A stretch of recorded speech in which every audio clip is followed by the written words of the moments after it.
Has anybody seen Landman? It's on Netflix. Billy Bob Thornton. Don't watch it because it's addictive. And I was working with a group of CEOs, and one CEO is in land management. And her job is, at the moment, to assemble a 300 parcel piece of land for a client. And the way she would have done it historically is an 80-hour super big Excel spreadsheet, like name of owner, the survey of their property, the date they bought it, what they paid for it, 80 hours. Just with a very good prompt, she pointed it at a couple of Government of Alberta websites, and 5 seconds later, the 80 hours of work was done. Is this going to change business? And her time is now freed up to do something far more valuable. So we're going to talk about dozens of AI apps today, and this is the first one. I am so excited to be talking to RBC Wealth Management and Integram clients about AI and Gen AI. Every single day, we're seeing mind-blowing new applications that are coming out that are literally transforming the way business works, the way government works, the way society as a whole works. We're seeing use cases with up to 10,000x increases in productivity. That's staggering. We'll talk about dozens of apps, and this is the first one. 好，我非常兴奋地能与 RBC 财富管理和 Anyone Integram 的客户 speak 谈论人工 Chinese 智 here? 能 Chinese? 和生成式人工 We'll 智能。 skip this then. Ich freue mich sehr, mit den Kunden von RBC Wealth German? Management Anybody und German here? Integram German? über KI How's und my accent? Gen AI zu sprechen. Jeden Tag sehen wir Dankeschön. atemberaubende Neuigkeiten. मैं RBC Wealth Management और Instagram के ग्राहकों से Anybody AI और speak Hindi Gen here? AI के बारे में How's बात my करने accent? के लिए बहुत Pretty उत्साहित good. हूँ. Estoy muy emocionado de hablar con los clientes Spanish? de RBC Anybody Spanish? Wealth Management Oh, et skip this Instagram. then. Je suis tellement enthousiaste de parler aux clients de RBC Wealth Management et d'Instagram à propos de Quelqu'un l'IA parle français et de ici? l'IA Il y a des générative. Français? Oh, Chaque fantastique. jour, Now, why would I begin with this? Toronto is the modern day Constantinople, where East meets West. There are 200 mother tongues spoken here in Toronto. We can market to the world if I can take any message and translate it into any language, especially in these times that are very difficult with tariffs and our traditional large partner threatening trade relationships. It becomes more important to use AI to market to the world.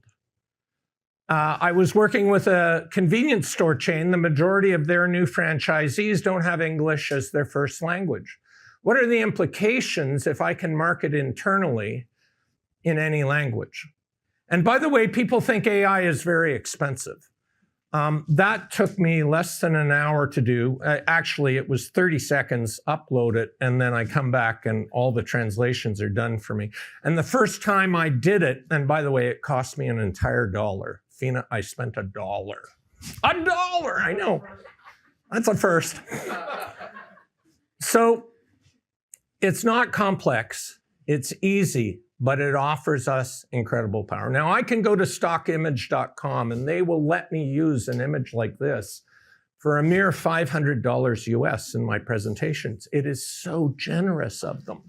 Or I can go to Midjourney or DALL-E, type in, give me the word why in cursive on a white piece of paper pinned to a corkboard, and after 2 or 3 iterations, I get to use this for the rest of my life for free. Will it change marketing images? I was working with CEOs of construction companies, and one of them said to me, Jim, we're bricks and mortar, we're steel girders. AI will have no impact on our business. And I said, fair enough, that whatever you believe, that is truth. And so a friend of mine started an AI-only sales and marketing company. She grew it from 0 to 10 million a year revenue in 1 year. One of her clients, construction, $284,000 annual contract, resulted in $8.8 million of new business. But it won't impact construction, clearly. Ah, yes, instructional design. The glamorous world when you get to take a 300-page policy manual and turn it into a super fun, interactive e-learning module. Because nothing screams edge-of-your-seat excitement like corporate compliance training. So the first set of images, which was me talking Chinese or Mandarin. Actually, the first time I used it, a Chinese woman came up to me and said, "Jim, your Mandarin was perfect." And I said, "Xie xie," which is thank you, the only word I know in Mandarin. And then a German woman came up and she said, "Your German was great." And I said, "Dankeschön," the only word I know in German. So people actually think it's me talking, but it's not. This is really boring training. And imagine I create a cartoon character that's more interesting. I'm working with CEOs in the oil field of Alberta, and I got to tell you, corporate compliance training is horrific. So they're using something called Notebook LM, where you feed a white paper into it, and it's a male and female voice debating what the content of the white paper is, and they're rig operators listening to it in their Ram Dodge trucks driving to work, because they'll never read a policy or safety manual. So we're using AI in very interesting ways. McKinsey, this is an old study showing 4.4 million, trillion rather. I feel Dr. Evil. It's $4.4 trillion a year. Michael cited 16 trillion. They're upping their number, but it's going to affect every single industry. I can stand in front of a green screen, record my voice and visage for just 5 minutes in 4K, feed it into an AI. It will know my voice, visage, my hand movements, and then I can feed it one of my books at 100,000 words, and it will create hours of training and development video. Is this going to change T&D? So this is the Vermeer masterpiece, Woman with Dutch Earrings. But for children today, that is static. It is so boring. So wouldn't it be interesting if I could take AI and animate what she'd look like?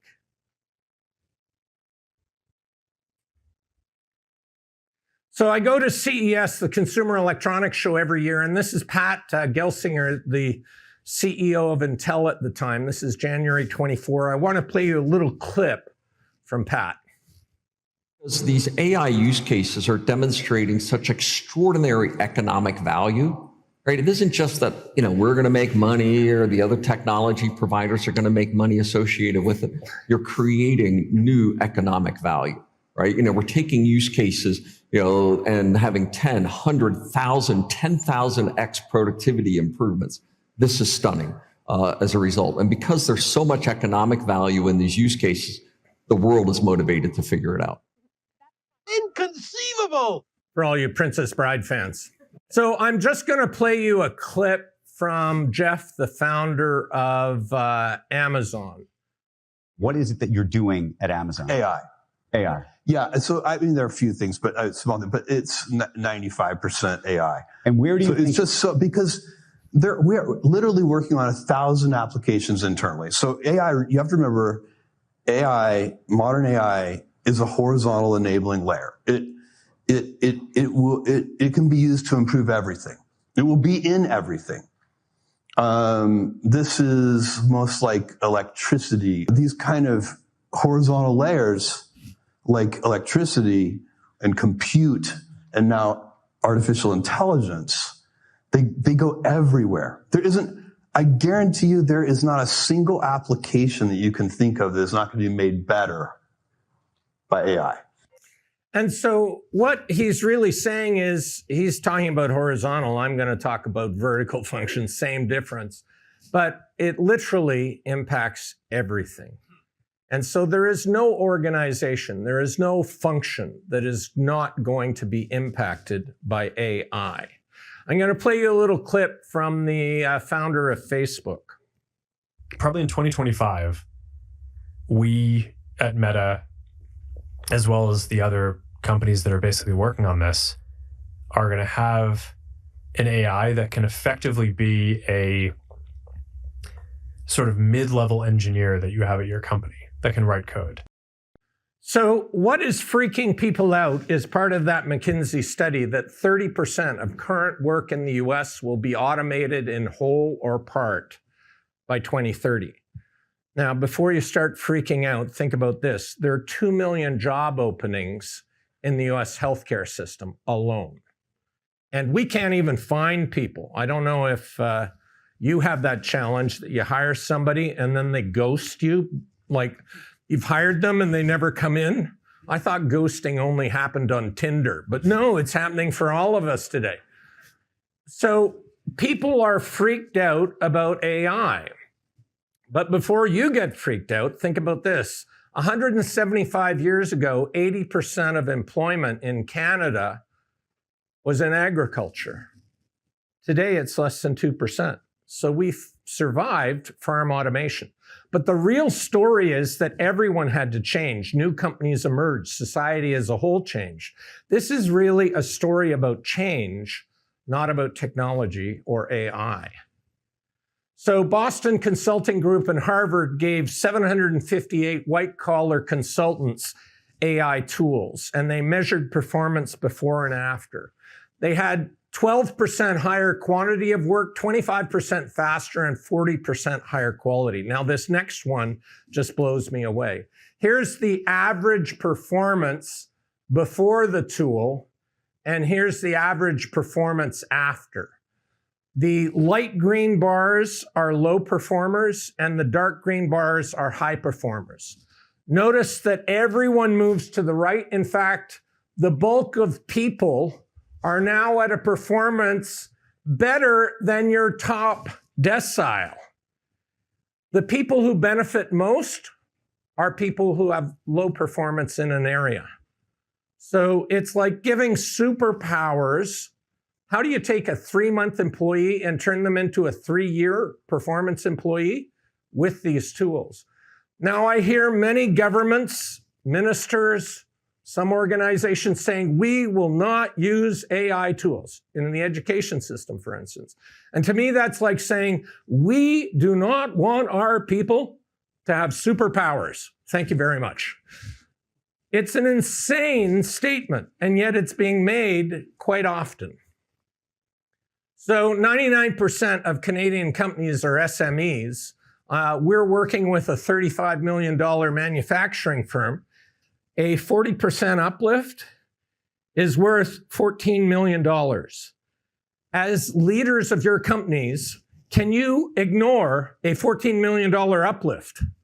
No. So globally, feelings about AI are 50-50 split. But looking at Canada, 63% fear AI, only 37% are excited about it.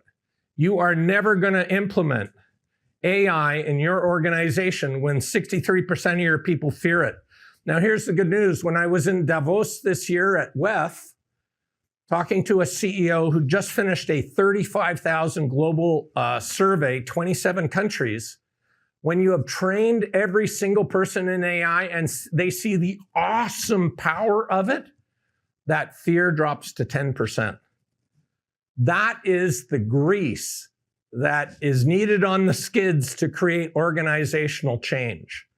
This is why the Koji program that Michael was mentioning, where you get 83.3% of your training dollars back, which, by the way, is a use it or lose it thing, is so important. 39% of the average global worker's skill set is no longer relevant by 2030, according to the World Economic Forum this year in 2025, which means we need an industrial scale upskilling.